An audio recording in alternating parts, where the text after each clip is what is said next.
Balikan ho natin si Jigo Boy Custodio. Kaugnay yan sa plano ng DepEd at DOH na pagbuo ng curriculum laban sa pagtaas ng HIV cases sa kabataan. Jigo Boy Custodio, i-brigada mo! Brigada!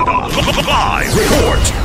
Nagsanib puwersa ang Department of Education at Department of Health upang bumuo ng isang bagong kurikulum na layong tugunan ng tumataas na bilang ng kaso ng HIV at iba pang isyong pangkalusugan sa kabataang Pilipino.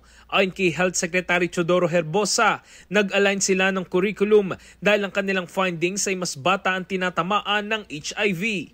Batay sa datos ng DOH mula Enero hanggang March 2025, 30% ng 57 bagong HIV cases kada araw ay mula edad 15 hanggang 24. Sakop ng edad na ito ang mga estudyante sa junior at senior high school.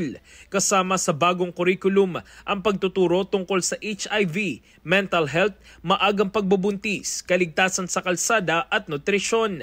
Nagbabala naman si Herbosa na posibleng umabot sa 400,000 ang bilang ng HIV cases sa bansa kung hindi agad maaagapan. Sa datos nitong June 2025, nasa 148,831 na ang kabuong kaso ng HIV, mas mataas kumpara sa kaparehong panahon noon nakaraan taon.